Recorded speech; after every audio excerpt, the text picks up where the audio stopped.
Alright, stats continued. So, I don't know if it was cut off, but Dex affects your attack with dexterity weapons. Dexterity weapons do not have as big of a stat parameter bonus as strength weapons do. So a lot of times people who will go dexterity will generally mix in magic or faith or a little bit of dark with it to get a bigger damage bonus, because strength just straight up gets um, more damage per point in strength than Dex does. Adaptability is all around an important stat. It increases your agility, which is the the effect of your dodge rolls. So I'm going to pour a couple points in that. Probably make it about 12. Faith and int are intelligence. Regular magic. Faith is miracles. So kind of like a priest. But here's the thing: is if you increase both of them, that's when you start getting bonuses into fire and dark. Dark magic is the most overpowered magic in the game. If you want to have the easiest time in Dark Souls that you can possibly have, dark is the way to go, which is faith and intelligence, and that's it. I may just go that just to show you how good it can get, but then again, I prefer to have a pure melee character. So I'll level up this a couple times. Endurance and vitality. There, just kind of nothing focused on anything. I don't want to call it classes, because there's no classes in this game. As you can see, you can level up your character any way you want. The beginning class basically only affects your primary, like the stats you begin with. I like the warrior because it starts with a high dexterity and strength, and I usually like to go like a quality build, which is a mixture. It's like dark, but it's a mixture of dexterity and strength. So we'll go back to the Cardinal Tower now that we're not walking around with 16,000 souls, and I will show you the second boss, which is the Pursuer, but I'm not going to fight him the regular way that you are meant to fight him. So back in Cardinal Tower. I'm going to put some fire bombs and use them just to make sure that I don't just get destroyed. Oh well, that didn't help at all. Well, let's aggro this little guy here.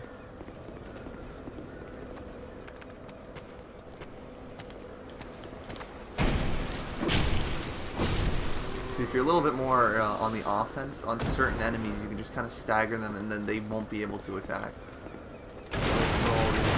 Explode on me. That guy is not going to come after me.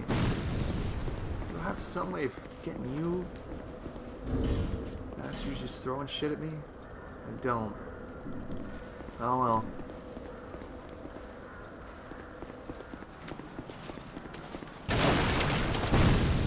Wow, it still got me in the middle of my roll. Still, the problem with adaptability is that in order to get a very, in order to get the good roll that pretty well you got in Dark Souls 1, it's, you have to sink like 40 levels into adaptability. Because even there, like, I still get hit. Whereas if I had a higher adaptability, I would not have been hit. So let's get out of that range of that fireball guy. Or the firebomb guy. No. I went for a... See, I prefer Xbox 360 controls because I find that doing stuff like the jump attack, it just works better with the trigger layout that 360 has. Whereas the PS4 not so much, but I do still really like the PS4 choice. So here's the next boss. It's the Pursuer. I'm gonna kill the one or two of these guys before they will come after me after he's down. Pursuer is, I would say, arguably one of the easiest fights, provided you know where to go. So in these Pursuer fights, for that attack, you're always going to want to shield and go to the left. Whenever he swings his shield, you're never going to want to block that. You're always going to want to get out of the way, because that will do a majority of your stability and stamina. See, as he does that, will always go a lot more to the left than the right. This ability is unblockable, so it's best to just, get out of the way and then come back and hit him a couple times. Ideally, you want him to keep backing up and then doing that, so then it's like, you don't really have to worry. It just takes the least amount of work. He has a couple different combos. I don't know if he's going to show them all here, but he has one combo where he will do a stab, another stab, and then kind of like fly up and then like slam down. So that one, you don't want to back up too much either. You want him to basically overshoot you to the left and walk up. That ability where he goes up in the air, it's a lot just for show. It's easiest to just stick close to him as he's up in the air and then go around to the right of him. And he will 99% of the time just, miss. I would say he's probably, once you get into the rhythm of him, he's an easier boss than the Lost Giant is. So he does this blue sword thing. What that will do is it will, knock you up. It will curse you, taking 10% of your health. It will also do damage, so it'll kind of put you in a pretty awkward position that you don't want to be caught in.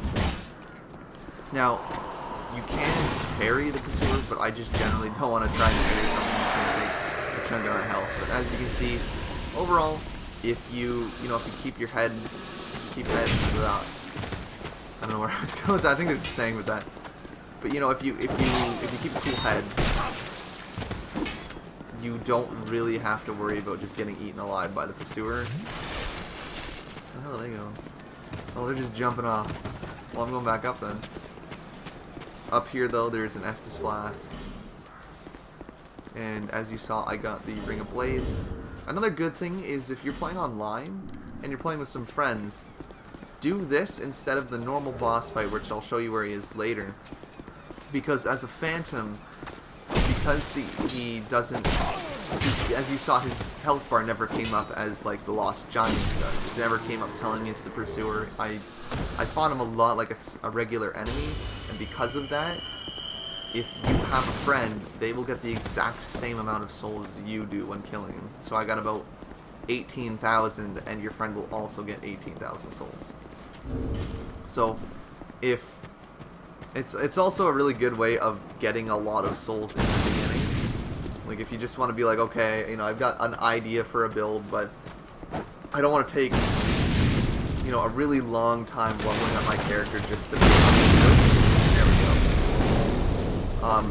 The smartest thing to do is to put down your summon sign, or preferably a small summon sign, so you can get the small or the regular smooth silky stones, and then just help people with the Pursuer, and you will get a ridiculous amount of souls very quickly at an early level.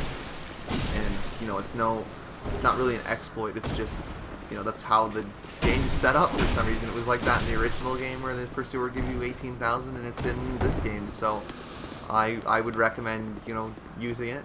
Otherwise, you have to fight him up here, which he does take a lot more damage when he's up here as a boss as opposed to like a regular enemy. I think he takes like I don't know the numbers, but probably about 20% more damage when you're fighting him as a boss. And plus there's some ballistas that you can use that do a considerable amount of damage. In the original game, if you hit them with all 3 ballistas, he pretty well lost 99% of his health and was only like 1 or 2 hits.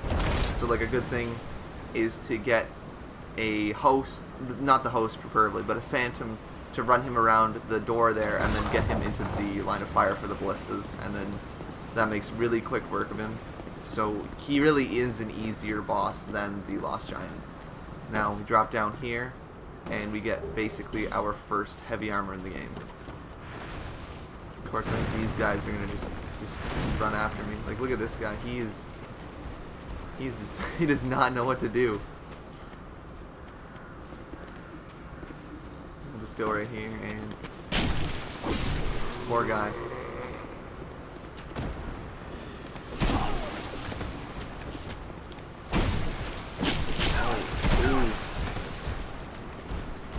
I'm gonna have to outmaneuver these guys, I think.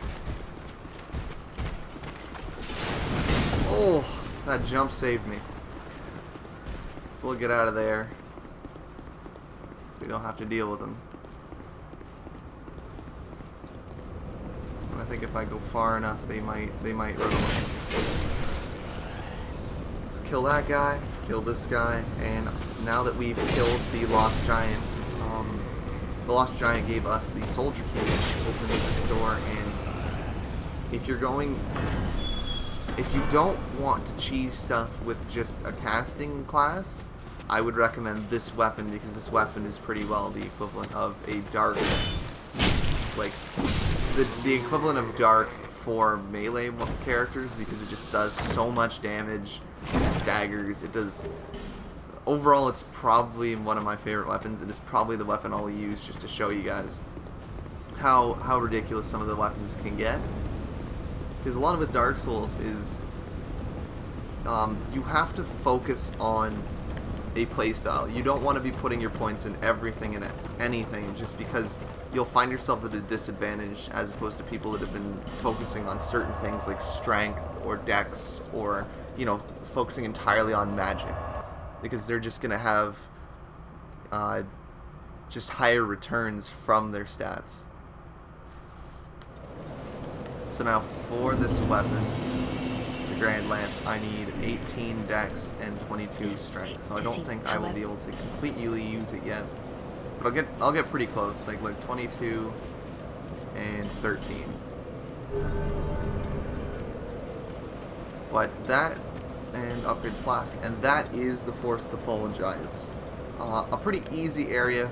I would recommend farming it a bit if you want to, you know, get used to the game, or even, you know, do the Lost Giant, not the Lost Giant, the Pursuer, helping people with the Pursuer if you want, you know, a little bit of an easy head start, or just giving yourself a little bit of an edge for the game, giving yourself an edge when it comes to the game, because, you know, the game can be hard, but a lot of it is, if you're determined, it is a very good playing game. I don't know if that sentence even made sense, but it plays really well, and it's tuned very well. Like, I love the Souls games.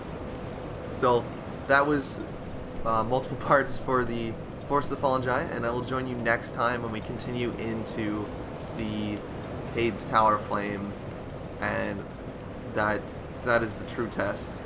So I'll see you next time.